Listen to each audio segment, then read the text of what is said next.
Halo, ketemu lagi dengan algoritma pertemuan kelima. Hari ini kita akan belajar yang namanya struktur percabangan atau struktur keputusan.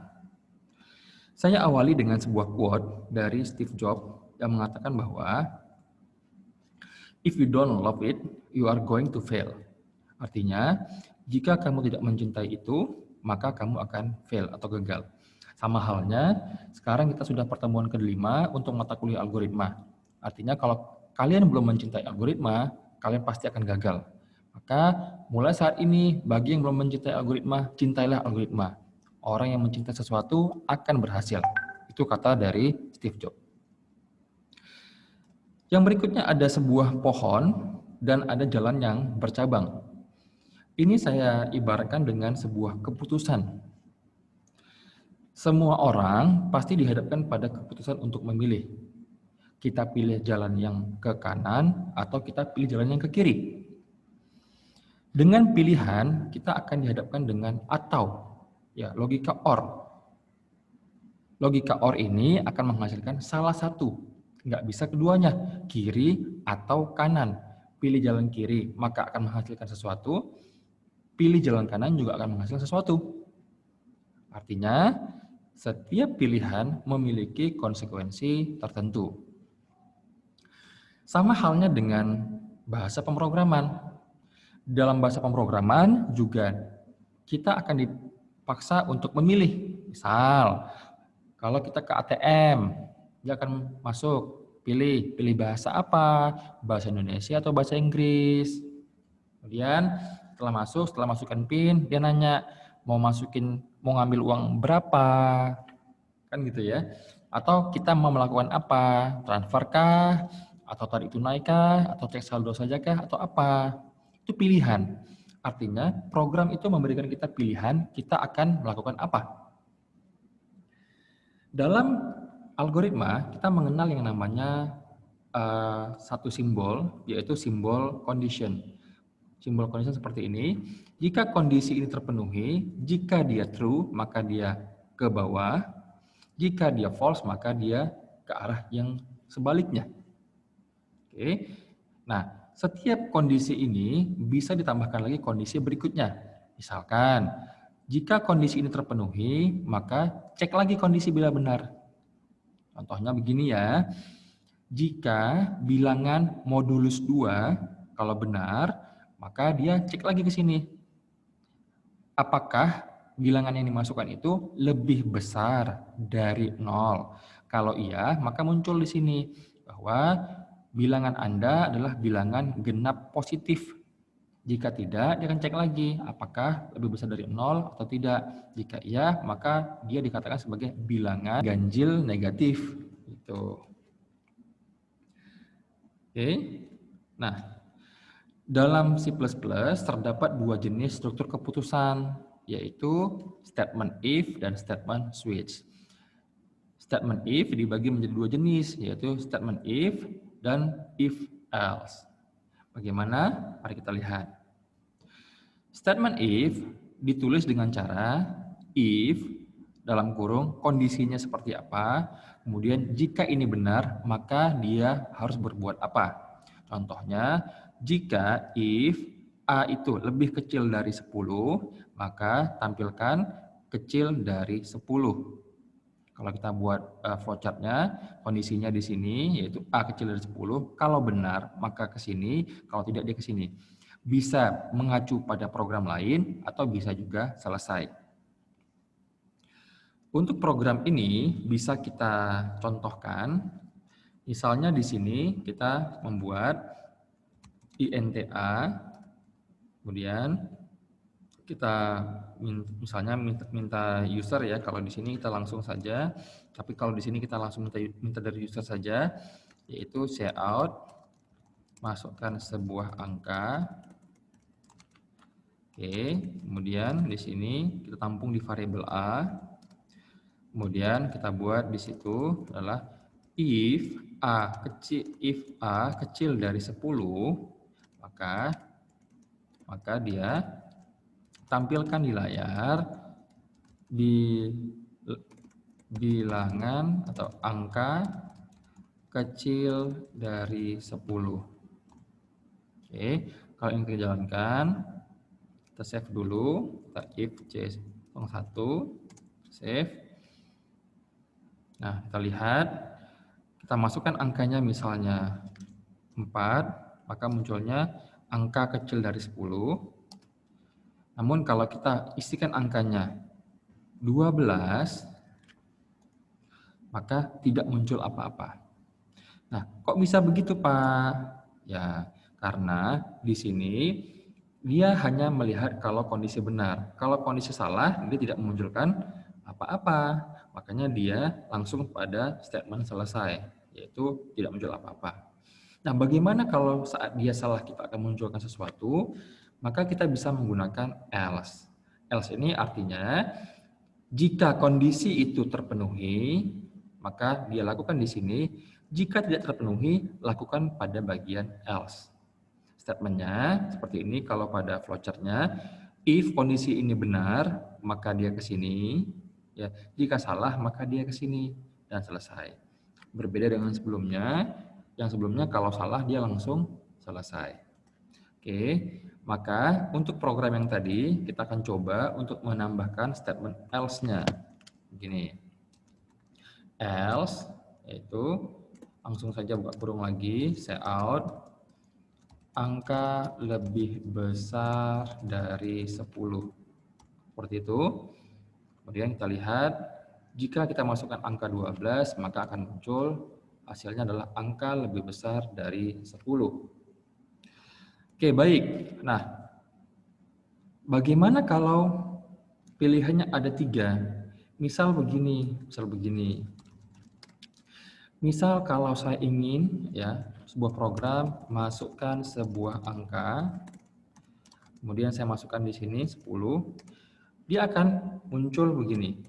Jika angka ya lebih besar dari 0, maka adalah cout-nya adalah bilangan positif. Nah, seperti itu. Jika lebih kecil dari 0, maka cout-nya bilangan negatif. Ya. Selain itu bila cout-nya bilangan sama dengan 0. Gitu ya. Oke. Nah, bagaimana caranya? Ya. Caranya Anda bisa melakukan 2 cara. Cara yang pertama, Anda bisa melakukan perintah dengan konsep yang ini, yaitu langsung saja statement if-nya dibikin 3 kali. Jadi Anda bisa bikin begini. Oke, ini saya hapus dulu ya. If A kecil dari 0, maka munculnya adalah bilangan negatif. Oke, copy saja. Di sini saya buat lebih besar dari 0, maka saya buat di sini adalah bilangan positif. Dan jika dia sama dengan ya. Nah, sama dengannya pakai tanda 2 kali sama dengan ya. Sama dengan ini artinya menggunakan operator relasional atau operator perbandingan ya. Kalau operator perbandingan ini sama dengannya 2 kali. Kalian bisa cek lagi pada materi sebelum ini. Oke, di sini saya buat adalah bilangan sama dengan 0. Oke. Menggunakan ini bisa, Pak? Bisa. Seandainya saya bikin 10, maka munculnya adalah bilangan positif. Jika saya bikinnya misalnya minus 9, maka bilangan negatif. Kalau saya munculkan di sini 0, maka bilangan 0. Kalian bisa gunakan cara yang pertama, atau kalian bisa menggunakan else if ya. Else if itu begini, jadi dia masih pada struktur if yang sama, tapi di else-nya ini langsung saja kasihkan if lagi. Ya, yaitu A lebih besar dari 0. Oke, maka kita akan munculkan di layar bilangan positif. Ya. Else langsung saja kita buat cout bilangan sama dengan 0. Nah, kenapa yang bawah ini tidak kita buat if lagi gitu ya, if A sama dengan 0, buat seperti ini. Karena di sini pada pertanyaan ini adalah Jika angka lebih besar dari 0, maka dia bilangan positif. Jika lebih kecil dari 0, bilangan negatif. Ini ada 3 kondisi. Nah, kalau 3 kondisi, maka jika dua kondisi sudah terpenuhi, selain itu, maka sudah pasti dia 0. Nah, makanya di sini saya tidak buat lagi else if A sama dengan 0. Karena sudah pasti kalau tidak termasuk kedua ini, dia pasti termasuk di sini. Sehingga saya tidak perlu lagi membuat else if A sama dengan 0. Oke, saya harap teman-teman paham. Kita lanjut yang berikutnya,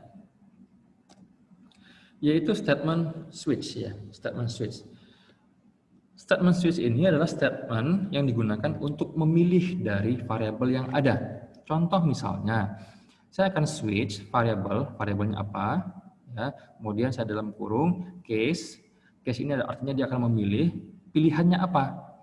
Kemudian apa statementnya, dan jangan lupa pada switch di akhir sebuah case diberikan break. Artinya supaya apa? Supaya nanti kodenya tidak langsung mengambil ke semua pilihan yang ada.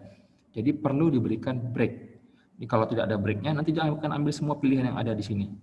Nah, itu kan tidak baik ya. Pasti programnya akan error. Jadi perlu diingat setiap case perlu ada breaknya. Nah, tergantung kalian ingin buat case-nya seberapa banyak, sehingga pilihan N, ya. Tetapi di bagian akhir kalian perlu memberikan default. Default ini apa? Default ini artinya jika variabel yang ada itu tidak sesuai dengan pilihan 1, pilihan 2, pilihan 3, sampai ke pilihan N, tidak ada yang sesuai, maka dia akan pilih ke sini, ke default.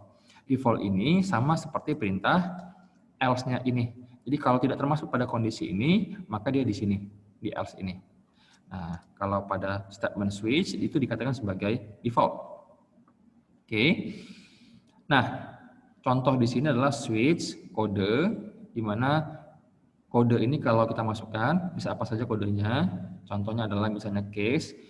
Kode ini kalau misalnya dia dimasukin 1, dan pas di sini 1, maka akan muncul, kita tampilkan di layar cout adalah 1. Kemudian kita jangan lupa pilih break. Oke, kalau seandainya 2, tampilkan di layar 2. Dan jangan lupa juga break. Defaultnya, jika tidak termasuk 1 atau 2, maka munculnya bukan 1 atau 2. Oke, lebih jelasnya mari kita coba untuk aplikasinya. Saya hapus saja ini, tapi saya biarkan aja angkanya di atas, A-nya di atas masih biarkan saja. Jadi saya langsung switch saja. Saya langsung switch, yaitu apa yang kita switch? Adalah A-nya ya, karena A ini akan dicek apakah dia sesuai dengan case-case yang ada di bawahnya. Kita buat case 1, maka di sini kita akan munculkan di layar cout angka 1 atau 1 deh ya, 1. Oke, jangan lupa break. Berikutnya case 2, kita buat cout 2, kita break, dan kita buat default cout bukan 1 atau 2, seperti itu. Oke, mari kita coba masukkan sebuah angka, kita buat 4, maka bukan 1 atau 2. Kalau saya bikin di sini angkanya 1, maka dia akan muncul 1. Nah, ini mudah ya. Jadi kalau kita ingin membuat sebuah pilihan, misalnya gitu ya, pilihan, maka kita bisa menggunakan switch ini. Switch ini biasanya kita gunakan untuk sesuatu yang sudah pasti angkanya. Misalnya kalau kita buat di sini contohnya adalah ya, switch ini adalah misalnya nilai. Kita akan memasukkan nilai ujian A sampai E, nilai ujiannya. Jika nilai ujiannya itu A, maka munculkan di layar hasilnya adalah istimewa. Ya, artinya ini untuk predikat ujiannya. Kalau dia masuknya B, maka amat baik. Selain itu atau defaultnya Anda salah input gitu. Nah, jadi ini juga bisa dikatakan sebagai aplikasi untuk memilih. Jadi kalau kita pilih lebih enak pakai ini ketimbang pakai if, karena if lebih panjang kodenya. Sedangkan ini contoh program penilaian penilaian dengan nilai ujian. Jika nilai ujiannya di atas 60, maka lulus. Jika di bawah itu, maka tidak lulus. Gitu ya. Ini kode flowchart-nya. Oke, sekarang kita akan coba dulu program yang tadi, yaitu menentukan lulus atau tidak lulusnya.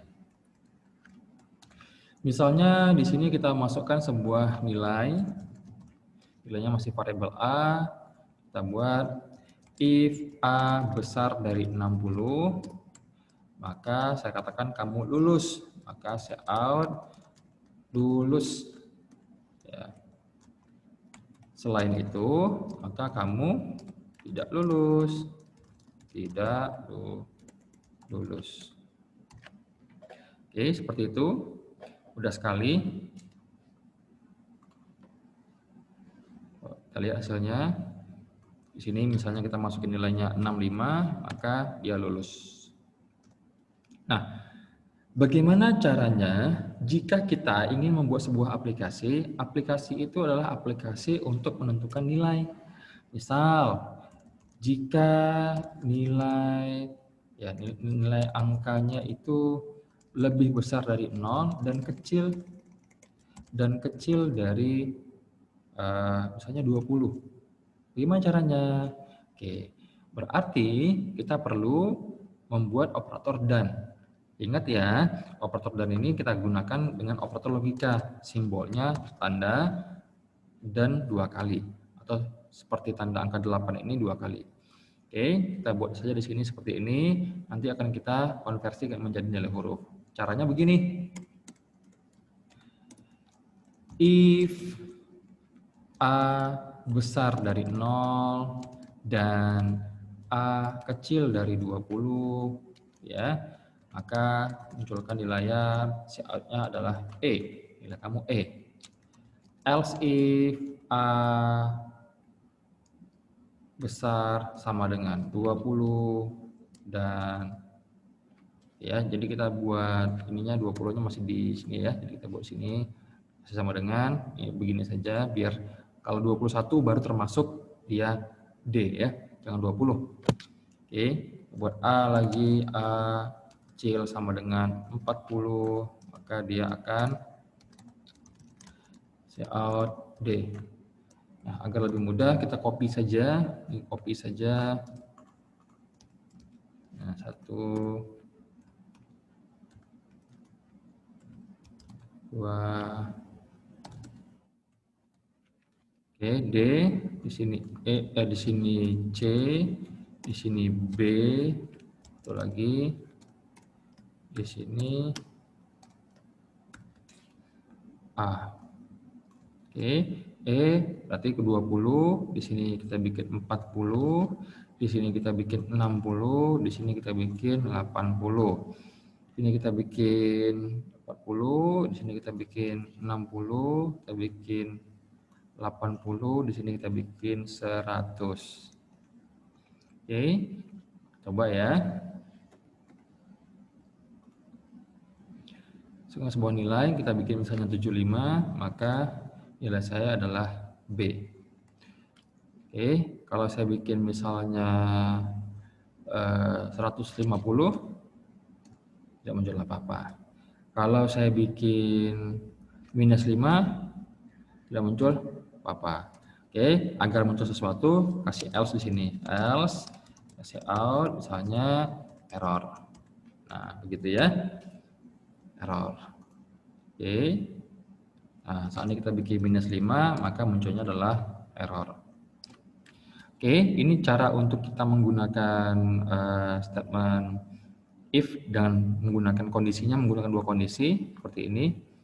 Ya, kita bisa menggunakan operator logika yang lain seperti ini atau ini artinya pilih salah satu. Kalau salah satu benar, maka dia akan muncul hasil yang bawahnya. Artinya kalau salah satu benar ya, ini benar dan ini benar. Seperti itu. Atau. Kemudian saya akan jelaskan lagi untuk yang terakhir adalah pilihan pakai switch tadi. Nah, switch tadi dalam pilihan itu kita bisa menentukan yang namanya rentang. Misalnya begini, kita akan buat rentang nilai dari 1 sampai 5. Itu termasuk adalah angka di bawah 5. Contoh begini, kita buat switch di mana case kita buat rentang ya 1 sampai 5. Nah, jadi pakai sampainya itu ada tanda titik 3 kali, dan jangan lupa ini di spasi nih. Spasi seperti itu. Baru kita set out di sini 1 sampai 5. Ya, jangan lupa break. Case lagi dari 6 kita buat sampai 10. Set out 6 sampai 10.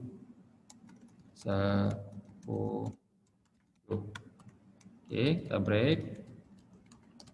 Baru kita kasih default itu set out bukan 1 sampai 10. Oke, kita lihat programnya. Sebuah nilai bisa kita buat 3, maka 1 sampai 5. Artinya 3 ini termasuk dalam rentang 1 sampai 5 itu. Ya, jadi kita dengan menggunakan switch kita bisa membuat rentang nilai. Oke, baik. Saya harap kita sudah paham materi sebelumnya. Nah, ini sekarang kita akan masuk ke bagian nested if. Apa itu nested if? Nested if itu artinya if yang bersarang, merupakan kondisi if dengan if lain di dalamnya. Artinya, dalam suatu pernyataan if benar, maka akan ada lagi kondisi if di dalamnya. Nested if tidak sama dengan if else. Kenapa? Karena if else itu if ini else-nya, kalau false, kalau true ini dia. Tapi kalau di sini nested if ini bisa saja setelah dia kondisikan, dia akan muncul lagi di sini. Nah, ini yang tadi saya katakan, contohkan waktu kita membuat program modulus. Ya, jika modulus 2 sama dengan 0, maka dia dikatakan sebagai bilangan genap. Kalau tidak, maka bilangan ganjil. Nah, bagaimana kalau kita cek lagi, apakah bilangan genap atau bilangan ganjil itu adalah bilangan yang positif atau bilangan negatif?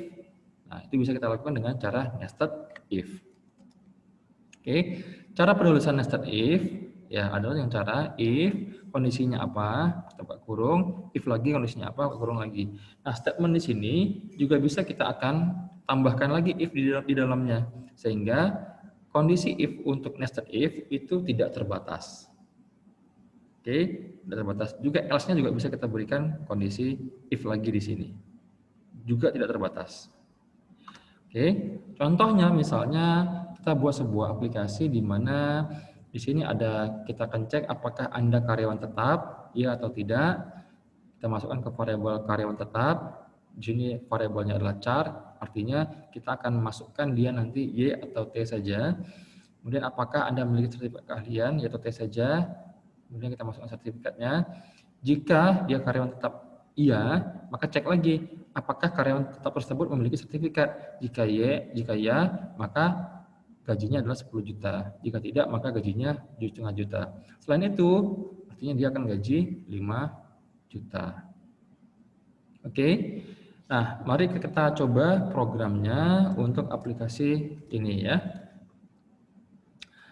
Di sini saya akan coba untuk contoh adalah char karyawan ya, KT dan ST itu sertifikat. Oke, dia nanya out karyawan tetap gitu kan ya, pilihannya Y atau tidak. Oke, in adalah KT, out sertifikasi ya atau tidak. Kemudian saya lagi di ST sertifikat. Oke, if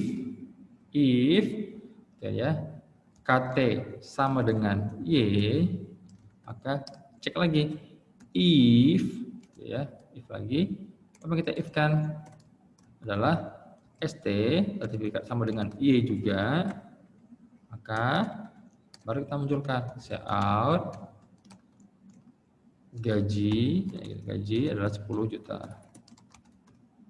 10 juta gitu ya. Ini nggak apa-apa ya bikin 10 juta seperti ini karena dia langsung say out ya, bukan menggunakan variabel.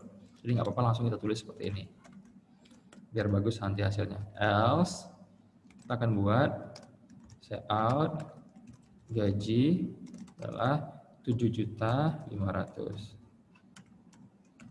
Oke, maka di sini selain itu ya, selain itu di sini berarti else apa? Say out gaji adalah 5 juta.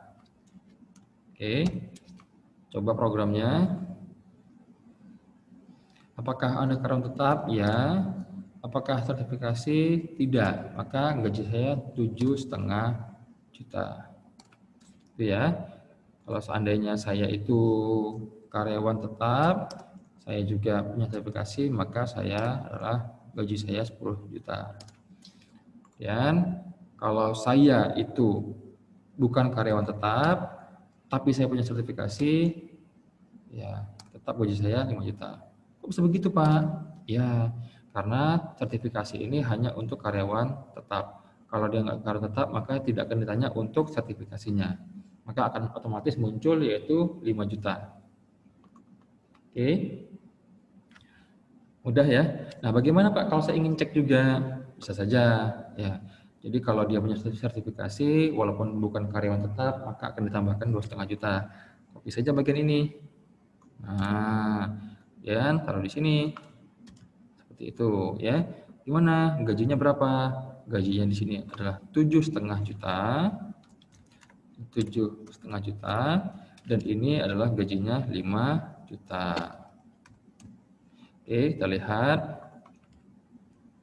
Nah, dia bukan karyawan tetap, tapi punya sertifikasi. Yes. Maka hasilnya adalah 7,5 juta. Mudah bukan? Oke, kalau mudah, mari kita lihat untuk contoh yang lain, ya, yaitu di latihan. Di latihan ini, saya meminta kalian untuk membuat sebuah program di mana program ini adalah program akademik, yaitu saya minta kalian untuk masukkan nama, kemudian masukkan nilai tugas, masukkan nilai UTS, dan masukkan nilai UAS. Setelah itu akan memunculkan hasilnya, selamat, nama Anda siapa, kemudian nilai Anda, ini adalah nilai dari tugas UTS dan UAS dibagi 3, dapatnya di sini. Kemudian nilai hurufnya berapa? Nilai huruf adalah total nilai dibagi 5, 0 sampai 20, maka nilainya E, 21 sampai 40 nilainya D, dan seterusnya. Oke, ini akan otomatis muncul hasil dari nilai ini. Untuk predikat, maka diambil dari status. Kalau A itu sangat baik, B itu baik, C itu cukup, D itu kurang, E itu tidak lulus. Oke, mari kita coba untuk membuat program yang ini. Di sini kita akan membuat variabel, namanya adalah string. Ini untuk menampung nama. Kemudian kita perlu membuat float. Ya, float ini digunakan untuk mencari nilai UTS, tugas, dan UAS. Kemudian juga kita butuh untuk memberikan nilai, ya, nilai rata-rata NR. Oke. Kemudian kita masuk ke layout-nya. Masukkan nama Anda. Nama Anda siapa? Ditampung ke dalam variabel nama. Kemudian kita minta lagi untuk memasukkan nilai tugas. Layout. Masukkan nilai tugas. Nilai tugas kita tampung pada variabel tugas. Kemudian kita pilih lagi, masukkan nilai UTS. Tampung pada variabel UTS. Berikutnya, masukkan nilai UAS. Oke, tampung pada variabel UAS. Biar bagus, kita kasih garis, biar nampak pembatasnya. Dan jangan lupa kita enter 1 kali dengan menggunakan perintah endl atau endline. Kemudian kita panggil variabelnya sayout selamat Kemudian kita kasih spasi dan panggil namanya. Kalau panggil variabel nama itu tidak pakai tanda petik 2 ya, langsung saja nama. Itu artinya kita ingin mengambil isi dari variabel nama. Oke, kemudian kita kasih endl biar enter ke bawah. Setelah itu kita masukkan nilainya, rata-rata nilai gitu ya. Nilai adalah kita tambahkan di sini ya. Apa? Nah, NR, nilai rata-rata sama dengan dalam kurung tugas ditambah dengan UTS ditambah dengan UAS dibagi dengan 3. Maka di sini kita panggil NR. Setelah itu kita turun ke bawah, baru kita if-kan. Ya, if gitu ya. If NR lebih besar dari 0 dan NR kecil sama dengan 20, maka ini adalah cout nilai hurufnya. Nilai huruf E. Oke, kemudian di sini buat else if NR besar dari 20 dan kecil dari berapa? 40, maka kita buat cout nilai huruf adalah D. Oke, agar lebih mudah kita copy saja. Ya, kita copy saja karena ini sama, kita copy saja.